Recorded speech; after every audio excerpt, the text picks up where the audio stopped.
Hi guys, welcome back for episode number 67 of the weekly playback. I've been gone for a while because last week was insanely busy. I went to New York City for like 2 days to see one of my favorite authors speak, but I will talk a bit about that at the end because I think she had some really cool things to say, which I'll share with you guys. And then work was insanely busy, so I had a lot going on at work, and then it was a holiday, it was the end of Ramadan, so just insanely busy. But despite that, I do have a ton of games to talk about, so I'll see if I can get through all of the games I played in the last 2 weeks in this video. If not, I'll save some of them for next week.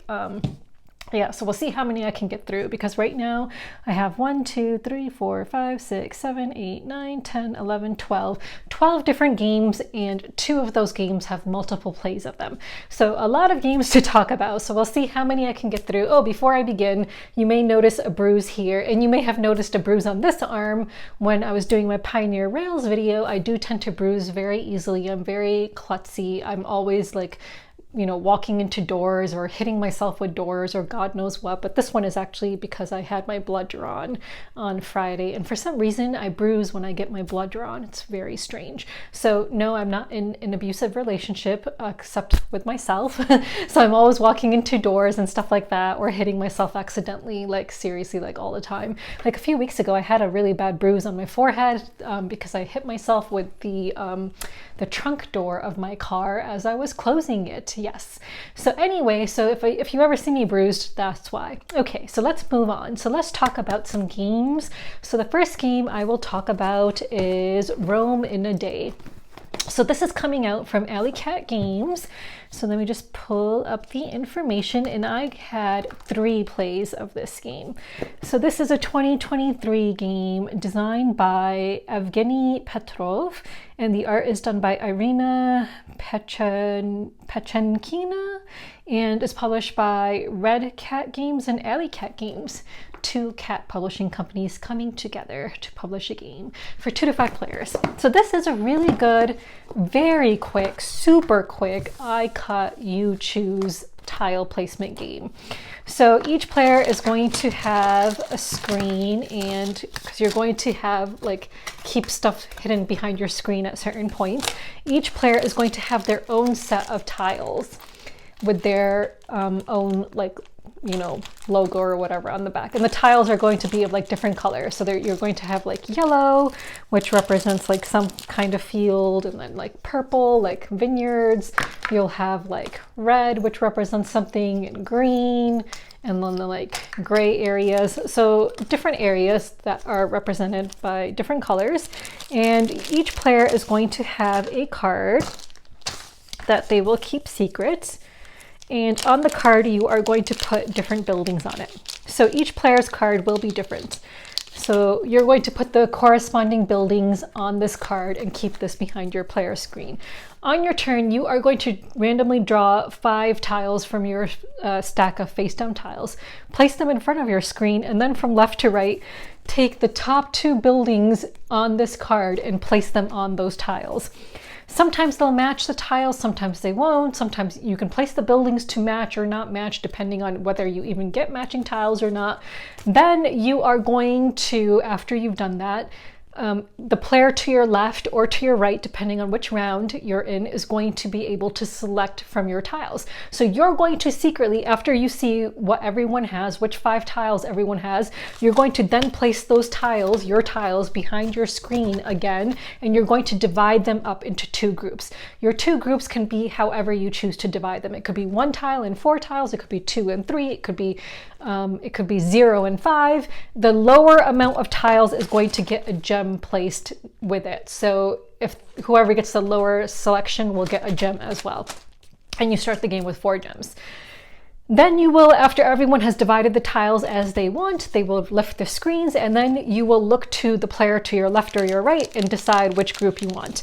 You're going to place this card face down to show which tile you want. So if you want the bigger grouping, you'll use this one. If you want the smaller grouping with the gem, you'll use this one. Then once everyone has selected which grouping they want, you'll reveal it simultaneously and take that grouping from your neighbor, depending again on which round you are, left or right. That will determine who you're selecting that group from. You will take those tiles, and then whichever tile grouping is left over in your own area, which you had divided up, you'll take. Then you can take apart those tiles and put them together in your own landscape, however you see fit. Once you place them into your own area, though, you cannot move them. So scoring is really cool. So again, certain of the tiles will have buildings on them. So the way scoring works is first you are going to look at the various building colors. For each color that is for each building that is on a tile of its own color or adjacent to tiles of its own color, and like you can count like big adjacent areas. So like for example, if I'll throw up pictures, but if I had a green building on say a yellow tile, but next to it was a group of like 6 green tiles, even though this was on a yellow tile, but it was next to a group of 6 different green tiles, I can count this green building for 6 points. So, but it also counts for tiles that it's on of the same color. So you're going to look at each building and then total up how many tiles of that color it's on or adjacent to, and that's how many points you'll get.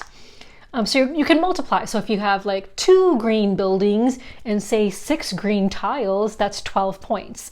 So you want to try to strategically place your tiles in the buildings so that you can maximize points there. And then for leftover gems, you will also get a certain number of points, which you will see here. So for 0, 0, for 1 gem, 3 points, 2 gems, 5 points, 3 gems, 6 points, and so on. And then whoever has the most points will win. It is a super quick game. It's played over only, I believe, 5 rounds, 1, 2, 3, 4 rounds. So 4 rounds, because this will tell you how many rounds there are. So 4 rounds, super quick game. So if you are looking for like a tile placement game that can be like a really good like palette cleanser, this is definitely it. So yeah, super quick game, but really good, strategic. It's like thinky. It's a small, thinky, quick game. So I do recommend it, and I've played it 3 times at like 3 players each time, I think. And I really enjoyed it. So I haven't yet played it at a 4-player account, but it's a pretty good game, and I like it. It's a really like small little cute game, so definitely keeping this one. It's an easy game to teach and an easy one that will, it'll be an easy one to just pull out and play when we're thinking of maybe a bigger game to play or whatever. So let me just show you some of the buildings before I forget. So here are the different building types. And here are the gems. So that was Rome in a day. And it really is like in a day, or like in a few minutes. So yeah, so that was one game I played. And again, I played 3 plays of that. Let's move on. Let's see what else there is. So many games. Okay, let's talk about... I'm going to talk about Savernake Forest next, just because I played this yesterday, and yesterday was Earth Day, and this is just a super cute game. So let me just delete the games I talk about so I don't forget and don't talk about them again next week. So Savernake Forest is a 2023 game designed by Rodrigo Rigo, and the art is done by Nuria Aparicio, and it's published by Devere Games, which is of course one of my favorite publishers, and it's for 2 to 4 players. This is a tile placement game. It's super cute.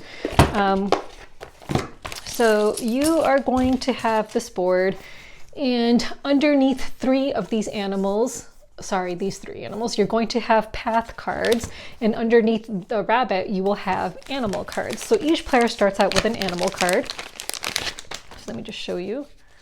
So here are the various animal cards. So each animal card will show you which foods it wants to collect and store, and what its storage capacity is, and how many points the animal is worth at the end of the game. You can increase storage capacity, and you can increase how many points the various food items are worth. You are in this game you are going to be creating a 4x4 area of different animals and paths. So again, each person starts with 1 random animal, and I think you maybe start with resources. I cannot remember. So there's lair tokens, which is what's going to increase your storage capacity, and then water tokens, which will increase how much each food item is worth, and the first player marker is this rooster.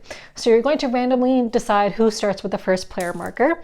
And then going forward, you're going to have 4 cards always underneath. So you'll have one card, a path card underneath the rooster, a path card underneath the donkey or whatever that is, a path card underneath the armadillo, and then one animal card underneath the rabbit. And so on your turn, you're going to decide which card you want to take. And the path cards, like, you know, look like this. They have like different food items in the paths.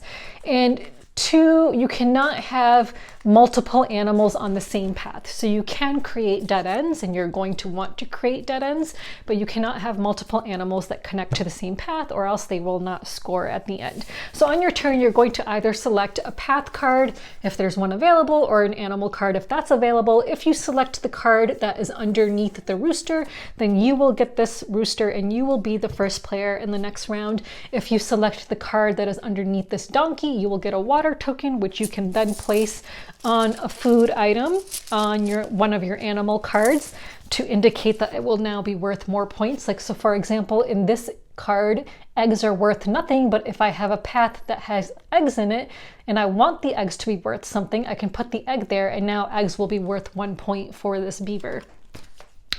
And then if you select the card that is underneath the armadillo, you will get a layer token, which increases your storage capacity. And then if you select the card underneath the rabbit, it will be an animal that you can add to your grid. When you place a card, it has to be adjacent to, orthogonally adjacent to another card that's already there. And again, it's going to be a 4x4 grid.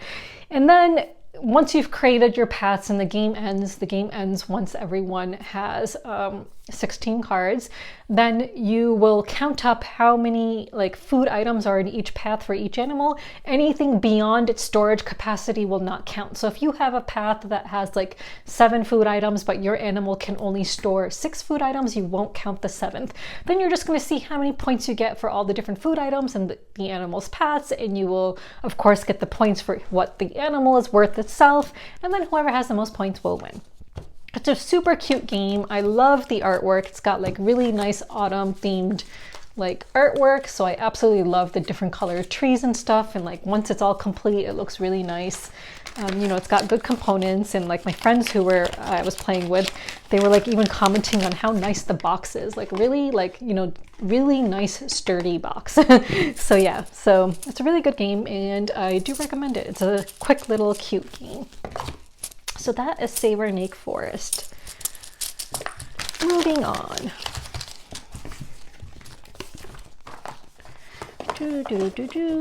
All right, what do we have next? I guess I will talk about some of the games that are currently on Kickstarter, which I have covered. So the first one I'll talk about is Pioneer Rails. So that's currently on Kickstarter. Oops, I just deleted something. How do I go back? Undo. Okay. So let me talk about Pioneer Rails. Let me just pull up the information. So this is currently on Kickstarter. This is a flip and write game designed by Jeffrey D. Allers, who is like the designer of Citrus. I'm not sure how many other games of his I've played, but I've definitely played Citrus. And it's designed by Matthew Dunstan, and I've played a number of games by Matthew Dunstan, and I'll be talking about another one later. The artwork is done by Javier Gonzalez Cava, and the publisher is Dronda Games, like the same publisher as like Solar Sphere. And this is for 1 to 80 players. So this is a flip and write game. And my pre-production copy came with the playmat. Not necessary, you know, it's like just a deluxe kind of item. It's really not necessary. It's just got room for the different cards that come up and the different gold cards, and then room for the discards and the draw pile. But, you know, for this kind of game, it's totally not necessary. It's just like an extra nice thing to have if you have it. You can just like make the area look more thematic, I guess. So it comes with different maps. And I'm not gonna, oh no, I just totally moved the camera. Sorry about that. Okay. So it comes with different maps. I'm not gonna talk in detail about each map. I'll link up my 1-minute video so you can, sorry about that. Oh no, I think I moved it too far. Okay, so I wanna leave room for pictures in case I have to throw up pictures, whatever. Okay, so I'm not gonna talk too much in detail about how it plays because I'll just link up my 1-minute video, but it does have different maps that you can use. So it's got like this foresty kind of map and then like this deserty kind of map. It's different than the other flip and write game that has a Western theme, Flip Town, which I did back on Kickstarter, and I had like played my own print and play version of that, which I really liked. This is not combo-tastic like Flip Town. This game is more like, because in this game you're drawing lines, you're drawing rail lines, so there's really not a lot of comboing going on in this game. But anyway, it's a good game. I'll just talk a little bit about what I think about it. So yeah, it's you know, it can be very much, again, I'll link to the overview so you can learn how it plays, but I'll just talk about my opinion of the game. It's a good game. I like it. I think it's a little bit, you know, luck-based depending on which cards are drawn, especially if you're in a multiplayer game and one player selects one card and then the other players select from the 2 remaining cards and you're trying to create poker hands. So it is a little bit of like, you know, the luck of the draw depending on which cards you're going to get and how good your poker hand will be. And like, you know, there's going to be lots of parts of this map that you won't get to explore really, but you know, that does give it replayability because, you know, you may want to pursue a different strategy in future games and try to explore different areas. I will say that the map is really, this is like really nice, like glossy kind of paper, really hard to write on. I in fact used these Sharpie permanent markers, and even then it was a little bit easier to write on, but like then it seeps through to the other side. So what I'm planning on doing is laminating a few of these sheets and just using wet erase markers. That's what I'm going to do because they are a bit hard to write on. But it is a nice game with like nice, you know, artwork and stuff like that. If you enjoy flip and writes, I think you'll enjoy it. So yeah, so that is Pioneer Rails. I didn't play with the forest map, I only played with this map, so I can't really comment on the forest map, to be honest. So yeah.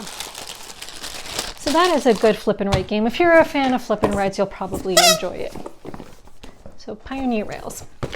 Moving on, another game we'll talk about, which I covered for its Kickstarter, is Etariya, and that is coming on Kickstarter on Monday, so maybe the day that this video is coming out on my YouTube channel.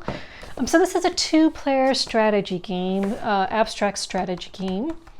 So let me just pull up the information for it. So this is designed by Sky Huang, and it's published by Modius Game Design. And again, it's for 2 players, and it'll be on Kickstarter soon. I really like this. It's like, it reminds me of a little bit, I mean, it's not exactly like it, but like it's an abstract strategy game, like Thrive, kind of, which I talked about a few videos ago. It is different from Thrive, but like, you're just gonna, I'll link my 1-minute overview video, but basically you'll have 3 stones on your turn to place on this map, which will have overlays on it. So one player will be representing the light side and one player will be representing the dark side.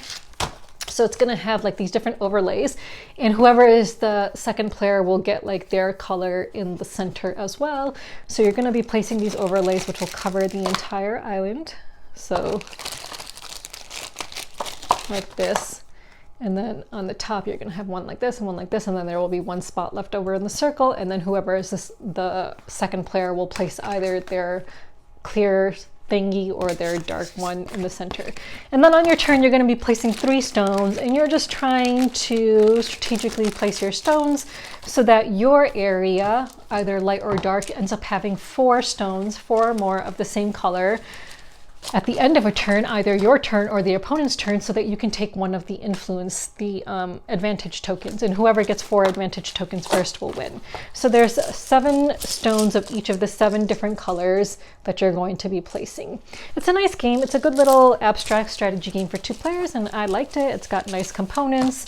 If you enjoy abstract strategy games, I think you would enjoy this one, and I do think it is a good game. So, you know, I think it's cool how people think of like these abstract strategy games, and it makes me wonder like, why didn't I think of that first? So but yeah, so I liked it and I thought it was good. So that is coming out on Kickstarter this week. Moving on, I will talk about another game that I played several times in the last week, and that is Next Station London. So I added this to my own collection because it belonged, my friend had it, and I played with her copy first, and I really liked it, and I was like, I want to play this solo, so I did. So I bought my own copy from Amazon. So Next Station London is a flip and write game from Matthew Dunstan for 1 to 4 players from 2022, and the art is done by Maxime Morin, and it's published by Blue Orange Games.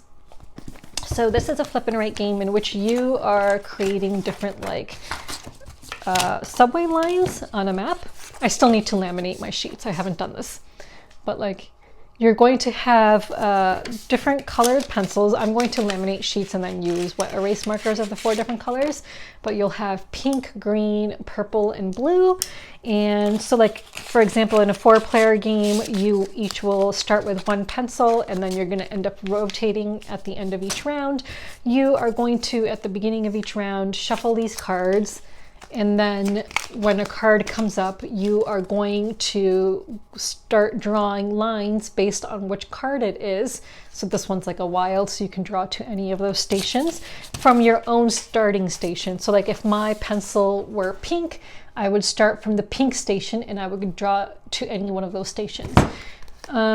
Sometimes a pink card comes up and there are 5 pink cards in this game and the round will end once all 5 pink cards have come up. Sometimes this card can come up, which will allow you to draw a line from not like the end of a tube line, which is typically what you have to do. So typically when you're drawing a line, you have to start from the end of your existing line, not like from a station that's like in the middle of the line. And you can never cross over other station lines. You can go to the same station as other station lines, but you can't cross over other lines. And you want to try to cross over the River Thames and stuff like that. So this one does allow you to, you know, draw a line from like the middle of your tube line instead of like from a station somewhere along the middle instead of on an end. So anyway, and then there are some special stations like that, like these touristy spots, which will get you more points if you happen to connect to those. So anyway, a round ends once the 5 pink cards have come up, and then you will see how many quadrants or yellow sections you're in. And it's very hard to see, but in each corner, there's also 1 tiny yellow section, which counts as its own yellow section. So you're gonna see how many yellow sections your tube line goes through. Then you're gonna take the section that has the most stations in it. You're going to multiply the number of sections you've gone through with the number of your most stations, plus how many times you crossed over the River Thames, and that will be your score for that round. And then again, you're gonna be like, this part will just, go along through all the rounds to see how many tourist stations you hit. Then at the end of 4 rounds, you're going to do that for each of the different lines for each round. And then at the end of 4 rounds, you're going to see if there's any stations that had multiple lines connected to them. If so, you'll get extra points for that. And then again, for the tourist stations, you'll get extra points, and then you'll see what your score is. When I played multiplayer, I scored like 100 something, but then in my solo game, like the cards that were coming up were really not good for me, and I scored like 70 something. So for my first ever play of this game, I did pretty well. In my second play, which was a solo play, I did not do well. It does come with other like cards you can use to make it a little bit harder, which I'm gonna start doing. I might play this later today. I'm planning on going to Barnes & Noble or something, and so maybe I'll take this with me and play a few solo games by myself again. So yeah, so I really like that. I really like Next Station London. Highly recommend it if you're a fan of flip and writes and if you're looking for a good game to play solo. Another game we'll talk about, I guess I'll talk about Ahoy since I have it right here. So I finally got to play my copy of Ahoy. And it's really cool because I got to play it with my friends who have a talking parrot. So he was nearby while we were playing, and we had the Pirates of the Caribbean soundtrack playing, so it was very thematic. So Ahoy is a 2022 game designed by Greg Loring Albright, and the art is done by Kyle Farron, and it's published by Leader Games. So this is a game for 2 to 4 players. In this game, you have different factions. So in a 3-player game, I don't know how it would work in a 2-player game, but in a 3-player game, 1 person has to be the smuggler, and there's 2 smugglers. So in a 4-player game, you would have 2 smugglers. And 1 person has to be the Bluefin Squadron, which is what I was, and then 1 person has to be the Mollusk Union. I wonder how it is in a 2-player game. I can't imagine this plays very well at 2 players, to be honest. And then this is your fame tracker, so it's going to keep track of your points. The game will end once someone reaches 30 points, and then you'll do a little bit of stuff at the end and then see who has the most points. So you're going to have like a map, and you're going to be exploring this map that has like different islands and different regions on it, and the different factions can do different things, and the different factions will score points in different ways. So different islands have like different symbols on them. So there's going to be market cards with crew members on them. And so if you belong to the Mollusk or the Bluefin Squadron, you can get these you can hire crew members. There will always be 3 available in the market. If your main ship, your flagship is at the location, an island location matching its symbol. If you're a smuggler, you're going to be trying to smuggle items and then deliver them to different locations. And you're going to be like secretly like storing cards, trying to place kind of like betting on who's you think is going to have control of the most regions. So in this game, it's an asymmetrical game. So the Mollusk and the Bluefin Squadron are competing for control of different regions. The smuggler is not competing for control. They're trying to smuggle items and trying to guess who is going to have control of different regions in order to earn their points. So people earn points in different ways in this game. I won't go into too much detail, but I really enjoyed it. You know, it took a couple of rounds, a couple of turns for me to really understand the strategy I should be pursuing in this game. So I played as the Bluefin Squadron. So again, it's an asymmetrical game. So different, factions have different powers. Like I had these, I'll show you some of the components. So like, for example, these are the components for the smugglers. These are the components for the Mollusk unit, and they have these like comrade tokens that they can put out, which will help to get them control points. These are the components for the Bluefin Squadron, and I have like patrol units, like these fins, which help to give me control points of different units. These are damage tokens, so if you get damaged in a battle, you would have to like cover up one of your dice spots. So you're rolling dice at the beginning of your at the beginning of a round, and then you're using those dice on your board to take various actions, and the different factions have different actions they can take. All of them have some similar actions, like some of the same actions like sail, tailwind, and stuff like that, but then the different factions will have different actions that are applicable only to them. And like the Mollusk Union will have cards which are only applicable to them, but then I, as the Bluefin Squadron, had like abilities that were only applicable to me. But yeah, I really enjoyed this game. So like I said, it took me a couple of turns before I really understood what strategy I should be employing. In our game that we played, the smuggler won. So at the game end, so the Bluefin Squadron always gets like an extra turn.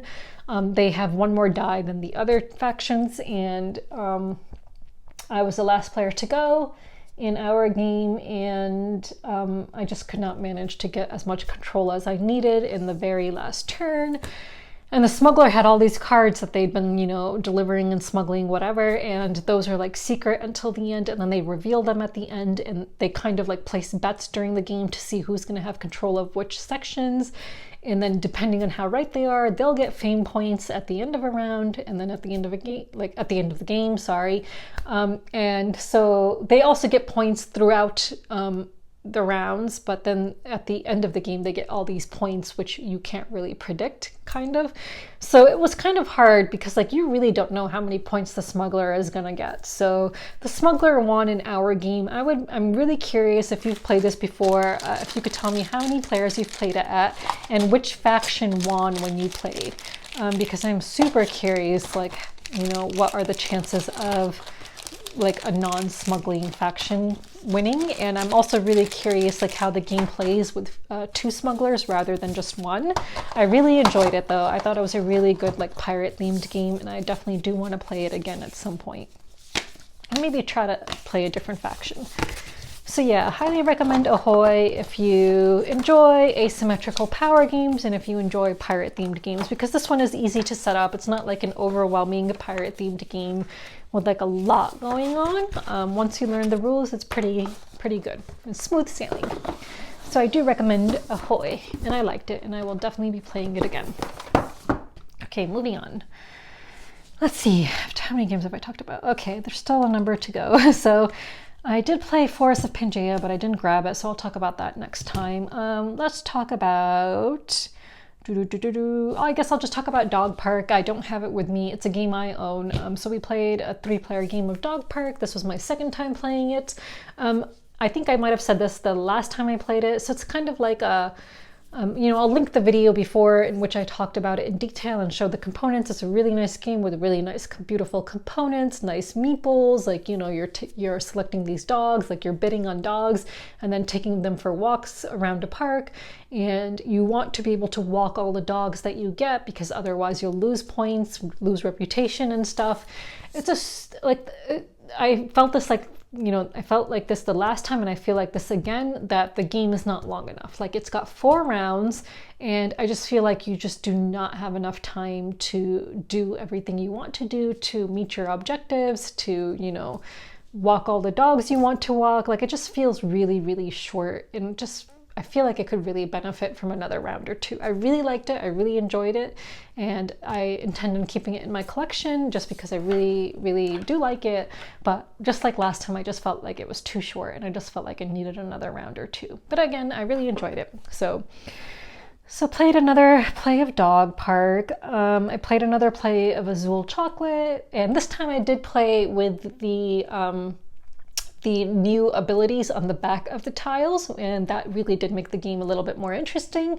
So I do recommend it. So Azul Chocolate does have these various abilities on the back of the different coasters that you're putting the tiles on, so you can play with those abilities and it will change up the main game, like the actual main game a bit. So if you are looking for variability, I do recommend Azul Chocolate, and personally I like it better than the original Azul just because the chocolate tiles and the aesthetic of the game is more appealing to me than the original one. So yeah, I really love Azul Chocolate. So yeah, played that again. That was nice. I played this game called 7 Summits. So let me look up the information for that. I don't own it, but it was fun. So I played a 5-player game of 7 Summits, which is a 2021 game. And it is designed by Adrian Adamskew and Daryl Andrews. Oh, they're the same designers of Speakeasy Blues. The art is done by Megan Cheever, Kwanchai Moria, and Sean Seal, and it's published by Deepwater Games. It's for 2 to 5 players. In this game, you are summiting different mountains. You're gonna have like different meeples. All your meeples at the bottom of each mountain. There's gonna be like these like tokens along the mountains that you can like. You're gonna be like. There's gonna be dice at the bottom of each mountain, like these like triangle dice, and then you're going to. The first player will roll all the dice and place them on their corresponding mountains, and then each player is gonna on their turn select a die and then go up that many number of spaces up the mountain. But then they can try to press on. It's like a push your luck game, so they can try to push their luck and continue climbing up the mountain by rolling the die, but sometimes you might get an avalanche and fall all the way back down. In a 5-player game, the game end triggers once each of the mountains has someone that reached the peak and got the first place spot. And that happened so quickly. Like I hardly had any time to complete any of my objectives in this game in a 5-player game of it. I enjoyed it, but it just happened way too quickly. And I was like, what is this? Like I just could not complete my objectives. I got 1 objective completed, which was to summit 1 mountain. But then one of my other objectives was to reach the plateau of each mountain, which is impossible. Like just not possible in a 5-player game that ended so quickly. So yeah. So it was a nice little like push your luck game, but not one that I feel like I would need to add to my collection, I guess. You know, my friends own it, so if I ever feel like the need to play it, I can just ask them. So yeah, so that was 7 Summits. Moving on. I got to play this one game that I had my eyes on for a while, so I'm glad I got to play it. It's called Beez, so by the same publisher as Azul, actually. And I've been wanting to play it for a while. Oh my god, so cutthroat. So Beez is a 2020 game for 2 to 4 players, designed by Dan Halstad, and the art is done by Chris Quilliams, and it's published by Next Move Games, Plan B Games, I guess. I don't know if they're the same, Next Move Games and Plan B Games, but it's like the same like box size as Reef and Azul, and the same like, you know, material. So in this game, it's like an abstract game that you are moving around your bee depending on like the direction it faces, and then on the different sides of the bee's hexagon, there's like different numbers, which shows how many spaces it can move in the direction that you want to move it in. You're collecting nectar, which you are then placing into your own beehive. However, you have to place the nectar into the spot that it corresponds to. Like, so there's going to be different lines in your beehive that like say ones, some of them say 2 to 3, and some say 4 to 5. So if you moved either 4 or 5 spaces to get that piece of nectar, you would place it in the 4 or 5 line. If you moved only 1 space to get that nectar, you would place it in the 1 line. If you moved either 2 or 3 spaces to get that nectar, you would place it in the 2 or 3 line. You're going to have different objective cards that you're trying to meet, where you would either need to fill certain lines of your beehive, you need to create certain lines of colored nectar, you need to, stuff like that. So there's different objective cards. There's public objective cards and then private objective cards. So competitive, so cutthroat. So the game ends once someone reaches 12 nectars, and then each of the other players will get 1 more turn. And oh my god, I just could not like meet my objectives in this game because one player got to 12 nectar pieces like before I even had like 9, I think. So yeah, because like as people start collecting more and more nectar, you might need to move more and more spaces to get to a nectar piece. You might have turns where you move and you don't even collect any nectar. So it was really hard. I liked it a lot, you know, but I'm not going to add it to my collection, I think, since my friends have it and I can just ask them to play it if I want to play it, I guess, since they have it. But I actually enjoyed it. I really liked it a lot. It's just really, really hard, very cutthroat. So I played Beez. And then I'll talk about one more game, which is I don't have, and that is an Oink game called Deep Sea Adventure. And I really liked it. I might add this game to my collection if it's still available, because it's from 2014. So this is a 2014 game designed by Deep Sea Aventure Ponorka, and then some names I just can't pronounce. The art is done by Jun Sasaki and Goro Sasaki, and the publisher is Oink Games, and this is for 2 to 6 players. So in this game, you have a ship, and you're gonna have like these treasure, like these sunken like treasure pieces, tiles, and they're gonna have like pips on the back of them. So you are trying to dive and collect these treasure tiles and then make it back up to the ship, the submarine, or whatever, the ship, I guess, before oxygen runs out. So you're all collectively sharing some oxygen. And when you collect treasure, you're gonna be using up more oxygen. So, and it's like, you know, the game is like, how much do you want to risk? Do you want to keep on diving down further and further to collect more treasure? Or when you get a treasure that you think is worth more, because the deeper down you go, the treasure is worth more points. So do you want to go dive deeper or not? Like, so you really have to wonder like what to risk, because like, again, depending on how many treasure pieces each person picks up, and they're going to keep it face down until they make it back up to the boat. Because if you don't make it back up to the boat in time and oxygen runs out, you lose those treasure pieces and they get placed at the very bottom of the treasure, the line that you're going down.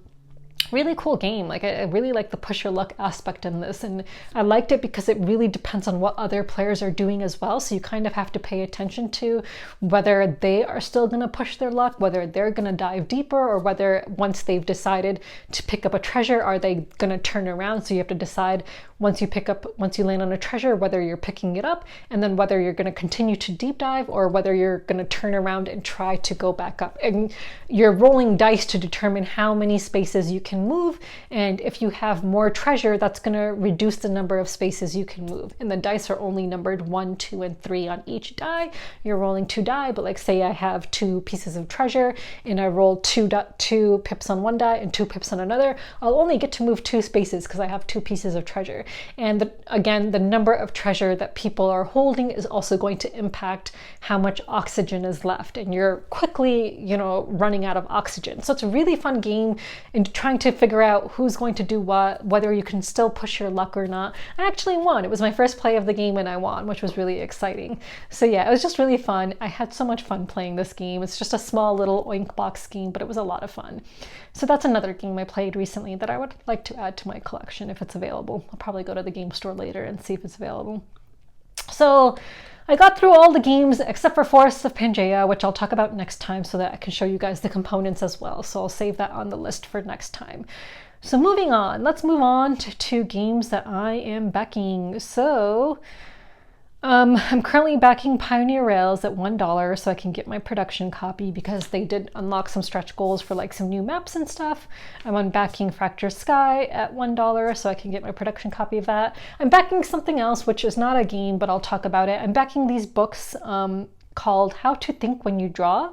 They're supposed to be really good books on teaching you how to draw, like all kinds of stuff. Like I am trying desperately to learn how to draw. So when I was in school, like, you know, middle school and high school, I actually did have artistic ability. Like I could actually draw like human faces. I could draw like really nice buildings.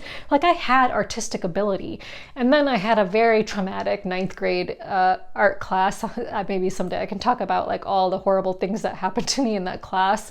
Like with these boys just like taunting me mercilessly in that class, and then I quit art because of them after that year. But so many things happened in that class. But I actually was really good at art, and I even had some of my artwork submitted by my teachers to like contests and stuff. But then I just didn't practice it, and I lost all my artistic ability. And I'm like a huge fan of graphic novels and comics, and I really want to be able to write and illustrate my own graphic novel someday. So I really want to somehow regain these skills that I've lost like many, many years ago. So I'm, you know, buying these books in hopes that I will be able to learn how to draw again. I do know that I don't put in the practice, and that's probably my problem. Like I don't practice enough, so I really need to dedicate time each day to drawing. So I'm gonna try and do that because I really, really am aspiring to publish my own graphic novel someday. So yeah, so those are the games I'm backing. Something that finished, I'll just talk because in the last couple of weeks, a couple of games finished. So I ended up backing this game called Mycology, the board game of foraging for fungi? Is it fungi or fungi? So yeah, so I backed that. It's like my second mushroom, no, it'll be my third mushroom game because I have Morels, which is a 2-player mushroom game. And then I backed Mycelium. So this will be my third mushroom themed game. It looked really pretty. It's got good reviews. I know it's probably like a lighter game, but I just really love the look of it, so I couldn't resist it. So I ended up backing that. And then I backed a Button Shy game, The Royal Limited. So that already ended. So I'm getting that as well. So that is what I'm backing. So let's move on to what I've received. I have received a number of games, but I don't have them to show you guys because I have not even taken them out of the cardboard boxes. So I will do that next time so that you are not waiting in anticipation. But 2 of the games I received, I already showed you guys, or that I bought. So I received Etariya, the pre-production copy of that, and then I bought Next Station London. So the games that I have received review copies of, I'll show next time. Yeah. Okay, so moving on. So updates. So I posted about this on Twitter. So my gaming friends, they had such a good idea. So they went to Joann Fabrics and bought, you can't see, or maybe I can lift it up a little. They went to Joann Fabrics and bought like neoprene material to place on their game table because it's so much cheaper than buying like an actual mat from a game store. So I went and did that, and I was able to buy neoprene, like a really good quality neoprene mat. I think it's like 3 millimeters thick. From Joann Fabrics for my table, which is 3.5 feet by 6.5 feet, so it's quite long. And this whole neoprene mat, and I trimmed it to fit the table, and so it was much bigger before, and that cost me like $30 some. So you can save a lot of money by going to Joann Fabrics and buying a neoprene mat for your table. Like it's really nice. It's made a huge difference in playing games on this table. Like cards and things are just so much easier to pick up. I absolutely love it. I'm so glad that they gave me this idea. So if you're looking for a cost-effective solution for your table and you don't want to buy like one of those really expensive table toppers, because I know I just don't have money for that, yeah, this is a really great alternative solution. Like go to a fabric store and just buy a neoprene mat from a fabric store, trim it yourself, and it works really well. And my friends, I was just at their house yesterday, and they had even put theirs in the washing machine and dryer and pulled it out of the dryer. It shrunk just the tiniest bit. So amazing. It was all nice and clean and still able to go on their table. Yeah, really great solution. Oh, and then I bought chairs finally for my game room, so I'm super happy. I have 8 chairs now. Wayfair was having a sale, so I don't know if you can see it, but I bought these like yellow chairs, which are actually really comfortable. So I have 8 yellow chairs around my game table now. So my game room is finally starting to come together. And the smaller closet, I could fit a bookshelf on the inside of the closet on one side. So I'm gonna a bookcase. So I'm gonna try to put a bookcase on the other side as well. So I'm storing like a bunch of small box games in this closet now. And then I have like my Kallax unit on the wall over here. And then of course this closet is filled with like the IKEA Billy bookcases. So yeah, and then I have my library downstairs, which has 4 bookcases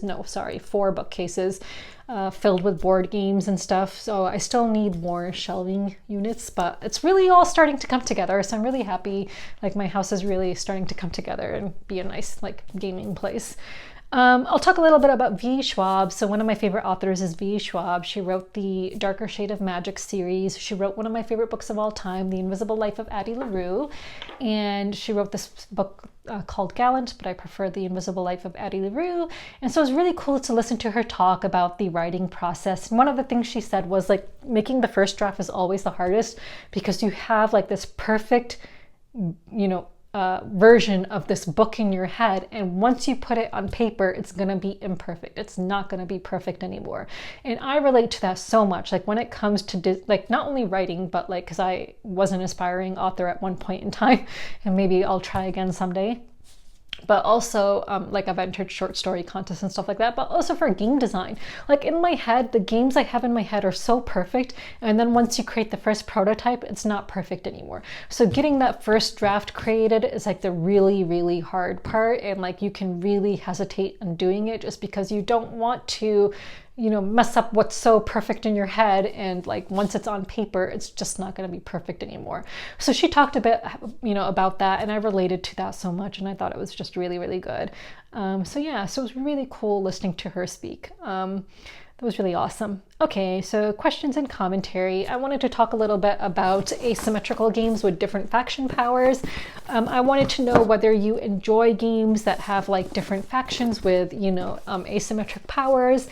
And I was, I don't know if any designers watch my videos or not, but like how many times do you play test a game to determine whether or not, the game is balanced? Like I cannot imagine. Like, so in my game that I'm designing, I do want each player to have a little bit of like an asymmetrical power, but like it's not going to be like super different as it is in this game. It might be like something like, at the end of a round you get a resource, or at the end of a round you do this. Like, so something more minor than like in this game where people have just completely different powers.